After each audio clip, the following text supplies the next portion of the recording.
This is my randomology, and today we're gonna drop it like Hans.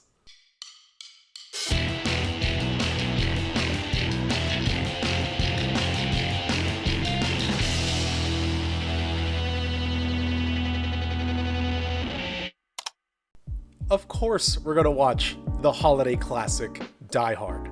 Yes, it is a Christmas movie. I don't care what anybody says. Now, this one I have seen. I haven't actually seen it all the way through in quite a while, actually. And yet, ignoring just the fact that it is a Christmas movie and it is the Christmas season. Ignoring that for a second, this is also actually a really good template for what an action movie should be. And this is still an amazing study in what an action film can and should be, and especially comparing it to a lot of stuff that's come out recently. I don't know, it should be entertaining and educational. So without further ado, let's get to Die Hard.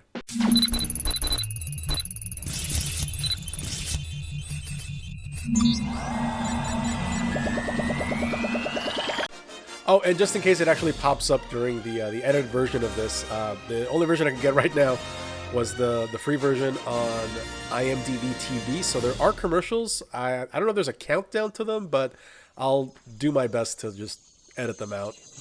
Not that I'm going to be commenting on the commercials, but you know. You don't like flying, do you?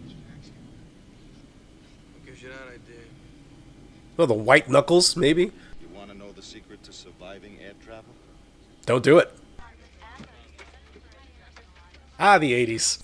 This is where the movie really just starts off fantastically. Like, we're getting our introduction to our main character. He's doing something completely mundane. You know, there's nothing more normal than just, before this whole thing, just airport, just chit-chatting with a stranger, smoking in an airport, which you can't do anymore. But what I'm trying to get at is that, this is a very human character right now. He's not, he's not some rogue cop. He's not, the hard-boiled detective, any of that. Like, right now, he's just a guy. Which is actually part of the reason that John Wick also works so well, because our first introduction to him is just as a guy, a husband, especially when we get to the scene of him losing his wife and all that stuff. We get just a little bit of his life before that. And then once we get the full background on him, we still are thinking of him as this husband and just guy that now has to bring all that back. Case in point here too, when we find out, oh, you're a cop. It's just, it's a job right now and all these things, but it's all that training and all those things. And I think part of his backstory is also that he was in the Marines for a while. But he is, right now it's just regular non-action stuff. Going to talk to his wife, holiday party, got the bear and everything. What would I do without you, Paulina? See, it's all these little, just character moments. That's really all this is. Up until the villains show up, this could just be a regular little family holiday drama. Which is what ends up making it so, in some ways, horrific, but also gripping, the fact that it's the otherness of a terrorist attack. Well, they think it's a terrorist attack, intruding on a holiday office party amidst this guy just trying to get to his wife. You divorced? You separated? She beat you up? Argyle, you're getting like a 1-star rating at this point, if that were a thing back in 1988. Turned into a great career. Funny thing is, Bruce wants to be mad at him, but he can't because Argyle's right. Oh yeah, I keep forgetting, this is actually based on a novel. It's an older novel too. At one point, they wanted to actually get Frank Sinatra to play the lead in an adaptation. I want to say back in the 60s, maybe early 70s, something like that.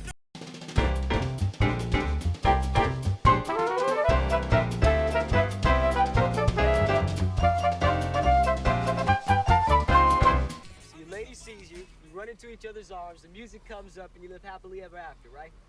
Nah, they're gonna end up getting divorced by the end of the third movie, I think. It doesn't work out, man. You Before the fourth one. You're all right, Argyle. Just remember that when you sign for the tip. Actually, does he give the tip or does the company do the tip? Just the tip? Just the tip! Just the tip! No big action scene to start. When we're discussing essays, like argumentative essays and things like that, I always tell my students, think of it like an action movie. You know, an action movie starts off with some kind of action piece, bunch of little things in the middle, and then at the end, that's your big finale. That's how you want to put together an argument, you know? You know, don't start off with your strongest, but don't start off with your weakest either, which, you know, is good advice in general. And this movie doesn't do that. There's no beginning like explosion or car chase or like tragic background or anything like that. But in this case, it works because they're doing something different with it. They're actually establishing empathy for this character and these characters, so that when things go wrong, you actually do care for them. It's not just about the whiz bang. There's a human element to it. Why is the champagne red? I want you to meet John McClane. Ali's husband. Ali's policeman. Alice is in charge of every match on the go. I love Takagi. Yeah.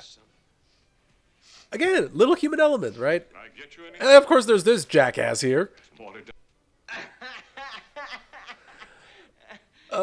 You're trying too hard, buddy. It's the coke kicking in. Seriously, you walk in knowing nothing about this movie and you don't see the title. It really kind of plays like just a regular drama. To forgive Ellis, he gets very depressed this time of year. He thought he was God's greatest gift, you know? I know the type. Yeah, the cocaine's really just a pick-me-up. You know, it's an antidepressant. You know what I'm talking about? The Peruvian marching powder, the devil's dandruff. It's a nice thing, though. Cocaine, what a wonderful drug. Anything that makes you paranoid and impotent, give me more of that. Speech time. Be back in a few minutes. That's also very realistic, just that kind of argument. I mean, it does set up John as kind of a jerk, which, you know, gives him something to work towards, a little character development. And that's when things took a turn.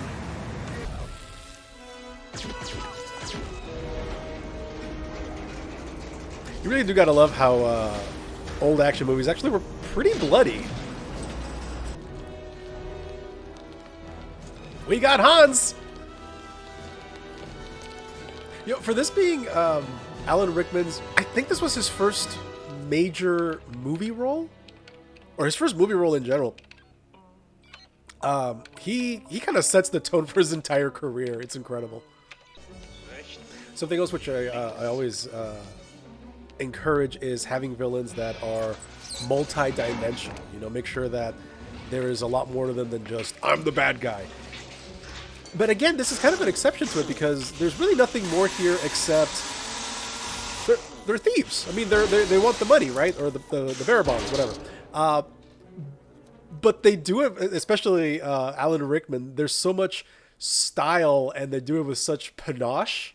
And the plan itself is intricate and kind of compelling as well. So you're kind of drawn into that aspect as well. I mean, as far as a character study, I mean, Hans has this kind of this continental, you know, sophisticated look to him, and the way that he does everything. The other people, not so much, but that's enough. The performance itself and all those little things is enough to kind of draw you in and make them interesting. It's not that long of a build-up, but it's fast. It's fast enough that when the first gunshots go off, you have John's exact reaction. I love the subtle detail of the white tank top starting white and then just being drenched in dirt and sweat and blood and everything by the end.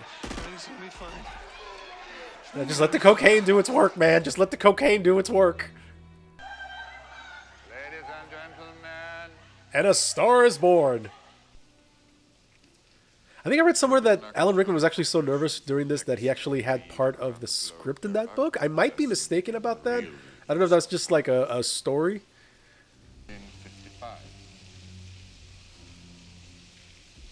God, Ellis has the worst poker face in the world. Yeah, no cell phones, no social media. There's internet, but it is primarily used for business. I mean, there are personal websites, but they're not. I mean, they're publicly accessible, but you really got to know what you're doing.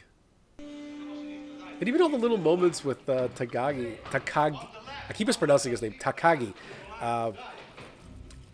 It's enough to, you know, make you care about him. I mean, we think of that huge info dump from Hans right now, but just his interactions with John, he comes off as a genuinely nice guy. So what's about to happen actually does strike a chord. He's not just a nameless victim.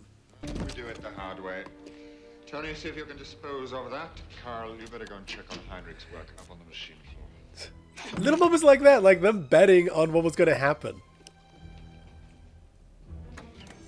It also shows that these guys are not just thieves. I mean, they are cold-blooded. They really don't care about the hostages at all. Tell me you heard the shots. You're calling the police right now. Yeah, he heard the shots from the 30th floor. I mean, you gotta admit, little respect here. This operation is planned down to a T. They have contingency plans, the whole thing. It's part of what makes it so intriguing. Like, as villains, they're interesting. Like, there's clearly some brains behind this. Fuck, didn't you stop him, John? Because then you'd be dead too, asshole. Yeah, you got, like, what, 15 bullets, and they got more? See, this is what makes McClane kind of a compelling character. Like, that was a really good idea. Trip the fire alarm. But he couldn't have known that they were going to be able to do this. Like, cancel the alarm, say that it was, like, a malfunction or something. Like, his plans don't always work. Even when they do work, he ends up getting hurt. He ends up getting shot. There's unintended consequences. Like, he's not a superhuman, like, pillar of luck. He gets hurt, really hurt throughout this movie. Now, compare that to, say, the Fast and Furious movies. All the plans work. All the crazy physics-defying car stunts, they all work all the time. There's no tension in that regard. And for God's sakes, John's not even wearing shoes. It's like Quentin Tarantino directed this movie. You can tell the hour of the day in this movie by just how dirty that shirt's going to be getting.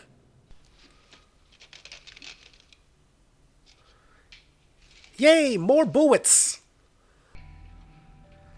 That classic movie moment where our hero, draws a message in the terrorist's own blood. Decide now, each of you. And please remember, we have left nothing to chance. Yeah, absolutely nothing except the rogue cop on a mission. I don't know if he's really a rogue cop. Well, kind of.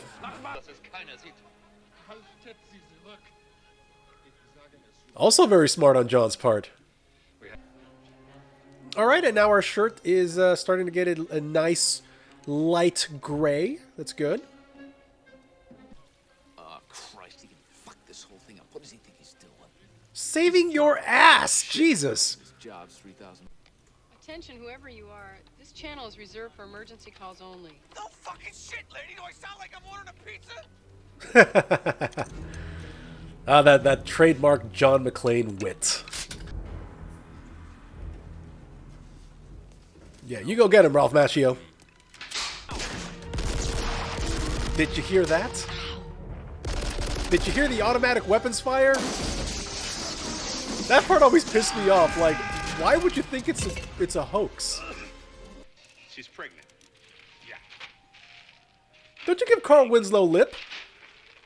He's got enough to deal with Steve Urkel. And don't worry, guys. Fabio's on the case. Whew. Nope. Heights. I don't care that there's 3 German terrorists after me. Whew. I remember reading one time that the stunt guy who was doing this, he actually missed where he was supposed to land and landed somewhere else, so that thing of him slipping, the guy actually did slip. Hit. Yeah. Yeah, that's a slip.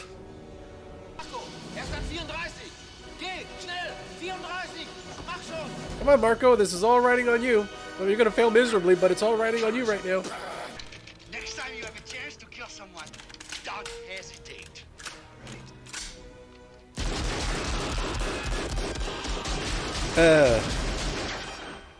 Thanks for the advice.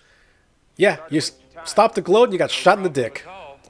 I mean, John's playing around with the corpses and using them to advance his own plan, and it's gruesome, but hey, you know, it's getting the job done. And woo! That's not gonna buff out. Let them fumble about outside and stay calm. This is simply the beginning. Why don't they know about the plan? Sorry, Hans, wrong guess. Would you like to go for double jeopardy where the scores can really change? Alan Rickman's face right there is the perfect what the fuck moment, because yeah, this is not something he was expecting. Another American who saw too many movies as a child. Well, that's pretty much all of us. Orphan of a bankrupt culture who thinks he's John Wayne. That's more the NRA. I was always kind of partial to Roy Rogers, actually. I really like those sequin shirts.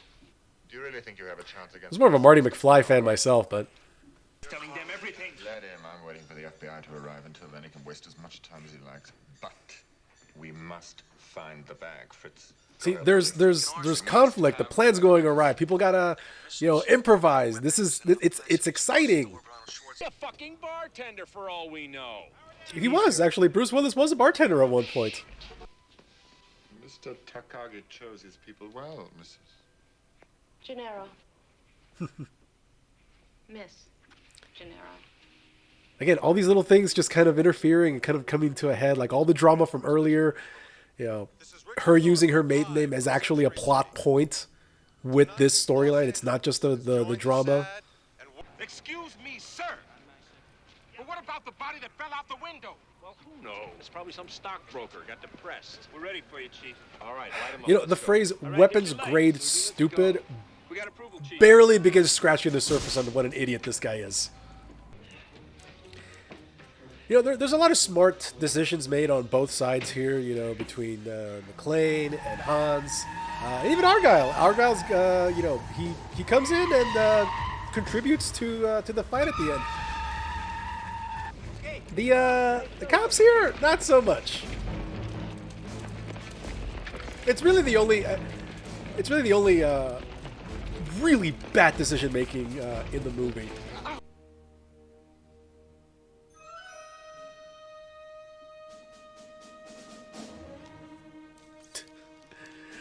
I am eternally amused by the fact that the guy holding hostages, accessory to murder and about to steal hundreds of millions of dollars, looks around to see if anybody sees him taking a chocolate bar.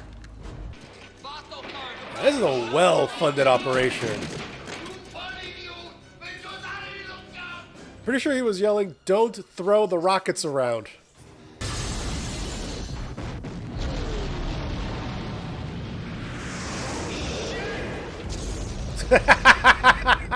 Listen to me, mister. I don't know who the hell you think you are or what you're doing, but you just destroyed a building. It's still standing.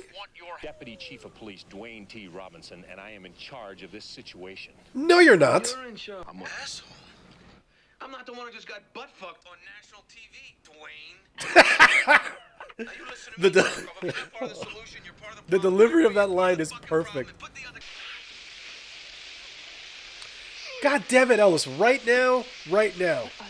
Not what I want is what I can give you.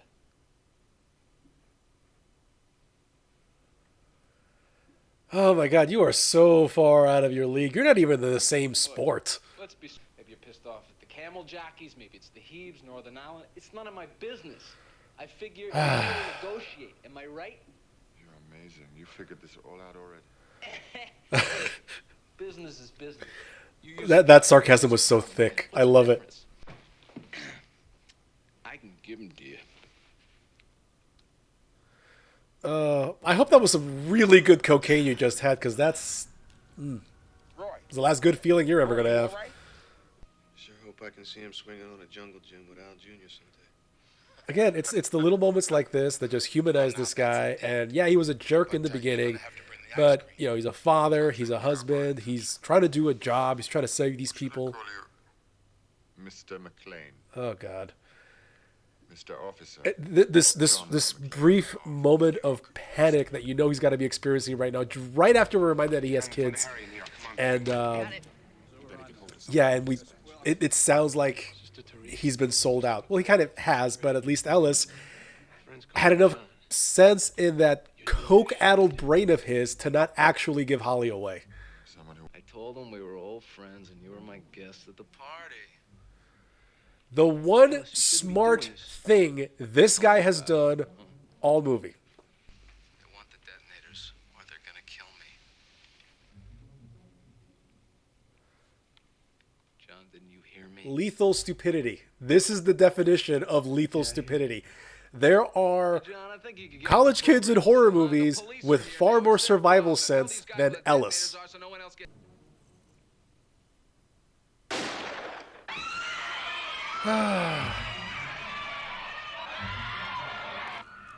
Yeah, I kind of want to feel bad for him because he really didn't rat Holly away, but no, I'm not going to feel sorry for him. Are we on schedule? One more to go, then it's up to you. And you better be right, because it looks like this last one's gonna take a miracle. It's Christmas, Theo. It's the time of miracles, so be of good cheer and call me when you hit the last lock. The dialogue in this movie is gold. Seriously, if you ever want to get into writing and like action stuff and things like this it's a wonderful learning opportunity. I mean, damn commercials. I mean, don't copy it, obviously, but look at what they're doing and how they're doing it. It's how you get better at something, you know, see what works. It's also important to see what doesn't work and why that doesn't work. That's why feedback for students, for example, you're not supposed to just tell them all the things that they did wrong. Obviously you are, but you should also point out all the things that actually worked. You know, when they do dialogue that works, when their arguments are solid, when they've presented evidence. Heck, even something as simple as just the formatting being good. You need that positive reinforcement aside from just the negative. The FBI is here now? Yes, sir, right over there. Yeah, well, it took him long enough. Want a breath, man? Al is just so done with this guy. Don't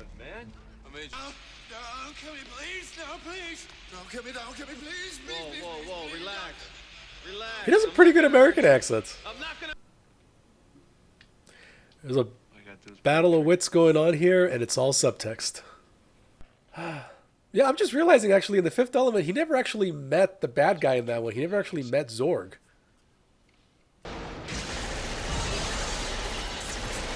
Smile, Carl. We're back in business. That was his smile. He's still alive. Only John can drive somebody that crazy. I love him. Oh, God, this scene. Jeez. Older action movies were a lot gorier than some of the modern stuff. Like, really gory. Like that guy getting his legs shot out. Something had to get you off the street. It's one of the things I really love about, what was that other movie? Dread with Carl Urban. And, yeah, no, just like not ashamed to just show how violent this stuff is. It's not just like people getting their bones broken and things like that. Like it's visceral. Especially the way this movie started with it just being kind of like a family thing. This too, this is a little problematic now, especially with everything that's happened in the last couple of years. You know, having one of our supporting protagonists accidentally shoot a kid. You know, when you're a rookie, they can teach you everything about being a cop except how to live with a mistake. And yet you're still employed. Hey, lose the grid or you lose your job. You don't actually have the authority to do that.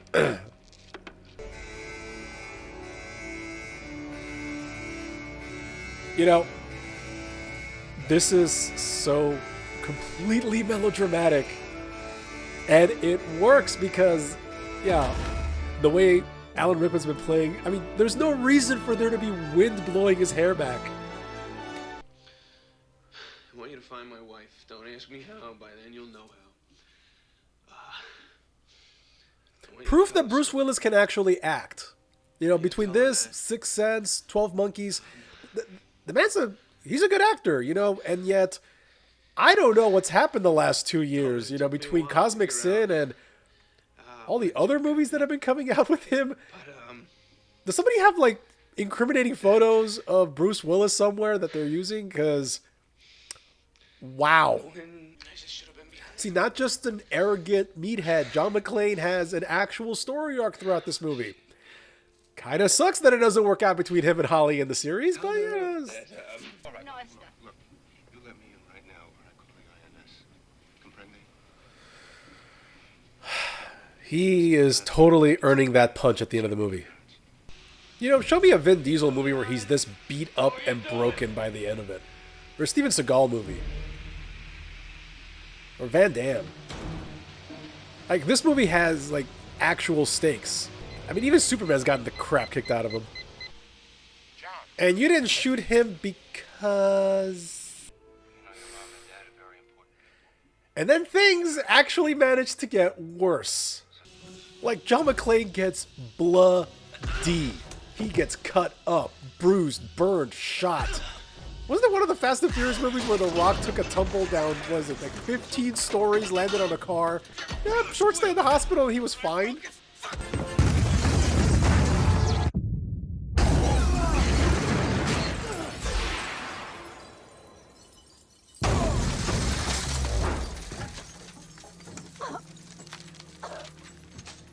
Shot, burnt, stabbed, cut, beat up. That McClane, the last 20 minutes of this movie, John McClane is just running on raw adrenaline. Yeah, some of the kills in this movie are just flat out brutal. I don't like this, Sarge. Oh, now you don't like it, dumbass. John, what the fuck are you doing? How the fuck did you get into this? You're taking the Indiana Jones route and just kind of making it up as you go, and it's kind of working.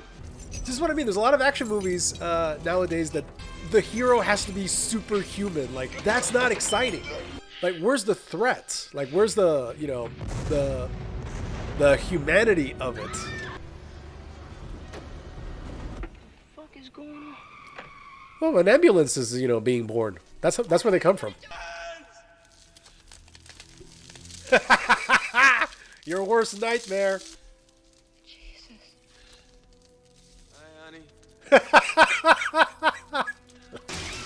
Just gotta have that one last little bit. And what I love about it is that the fight with Hans wasn't really so much a physical fight. It was very much like psychology and just playing each other and things like that. I mean, there's plenty of physical stuff here, but a lot of it really is just also mental, which adds a whole other dimension. You know, what are these guys really up to? What's the plan? What are they doing? How are we gonna improvise this and that here? And I genuinely feel bad for him that he did not know they were going to drop him when they did, just so they could get the expression on his face. I understand he was actually really pissed, Alan Rickman, when they did this. I really don't blame him. At the same time... Well, I hope that's not a hostage. At the same time, you can't fake that. I mean, who says this isn't a Christmas movie? You got all that red and green. Well, they're not. It's not money, it's bearer bonds, but they were kind of green. It's almost like it's snowing, you know, all the paper. See, just that the camaraderie, like everything they kind of went through, like the relationship being built and all this stuff, like it really does pay off. Like, it's not just the bad guy's dead, it's just everything happening. It's a Christmas miracle. Sergeant Powell has the ability to take a human life again. All right, let's talk about it. I mean, there's really not much more to say about this movie. It's an incredible action movie. It's a great holiday movie. You know, family values, learning the true spirit of just brotherhood and camaraderie, all these different things, and you know, copious amounts of C4. Right? It's what the holiday is all about. It's in the Bible. Look it up. I do have to admit, the first Die Hard movie I ever actually saw was, I think it was part of number 2, Die Harder, the one in the airport. But the first full one that I ever saw was Die Hard with a Vengeance. And I didn't know that it was a sequel. I didn't even know what the movie was called. It was just kind of on TV, and we ended up watching it. And then I found out about this one, and yeah, this one, number 2 is okay. Number 3 is incredible. 4 is still pretty good, but it starts really straining credibility. And I haven't seen the fifth one, but I have not heard great things about it. So, yeesh.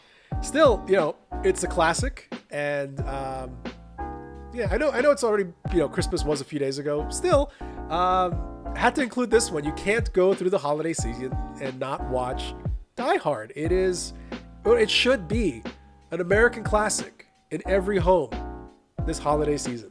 We got one more movie coming up. It'll be out New Year's Eve, so I'm very much looking forward to that one. You should too. If you like what you watched, go ahead and subscribe, hit that notification bell, sign on to Patreon, support the channel. Hope everybody had a good Christmas. I will see you in the next one.